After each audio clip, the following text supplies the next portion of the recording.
Nah, adapun macam-macam gaya yaitu ada gaya otot. Gaya yang dihasilkan oleh tenaga otot manusia atau hewan. Contohnya mendorong meja, mengangkat tas, dan mengayuh sepeda. Yang kedua, gaya gravitasi. Gaya tarik bumi yang menyebabkan benda jatuh ke bawah. Contohnya buah jatuh dari pohon. Yang ketiga, ada gaya gesek, yang dimana gaya yang terjadi saat dua benda saling bergesekan dan dapat menghambat gerak.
Dia didorong menggunakan gaya otot.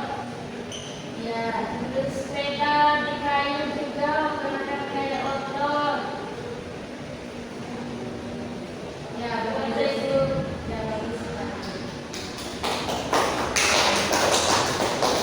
Siapa lagi yang ibu kepada Fahmi menarik pintu dengan gaya otot, mendorong mobil dengan gaya otot. Ya, siapa lagi? Nabila.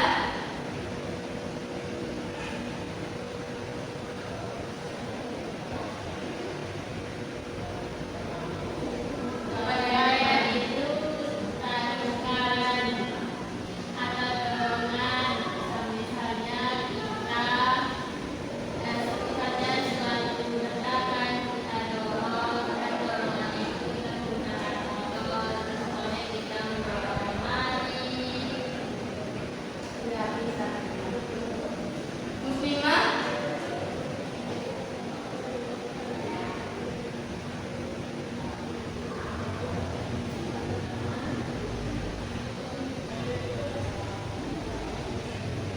Mendorong kursi untuk memindahkannya. Itu gaya apa? Gaya otot. Nah, kalian di sini udah pada paham kan terkait gaya dan gerak? Terus ibu mau bertanya nih, apakah kalian pernah melihat orang yang mendorong mobil? Terus kalian pernah kan mengayuh sepeda pergi di sekolah? Nah, itu disebutkan dengan gaya dan gerak. Ya, Ibu. Nah, Ibu akan membacakan kesimpulan dari materi yang kita pelajari hari ini. Adapun kesimpulannya, gaya adalah gerakan atau dorongan yang dapat mempengaruhi suatu benda. Adanya gaya dapat menyebabkan benda bergerak, berhenti, berubah arah, atau berubah bentuk. Gerak merupakan perubahan posisi suatu benda terhadap waktu dan dipengaruhi oleh gaya yang bekerja padanya. Dengan demikian, gaya dan gerak saling berkaitan karena tanpa gaya, gerak suatu benda tidak akan berubah. Nah, sebelum kita mengakhiri pembelajaran kita hari ini, kita akan tes speaking lagi nih. Ayo kita tepuk semangat. Dang dang dang, ding ding ding, dung dung dung. Dang dang dang, ding ding ding, dung dung dung. Semangat. Semangat lagi. Tepuk semangat. Dang dang dang, ding ding ding, dung dung dung. Dang dang dang, ding ding ding, dung dung dung. Semangat. Nah, sebelum kita mengakhiri pembelajaran kita hari ini, satu orang maju untuk memimpin doa. Ya, Bismillah.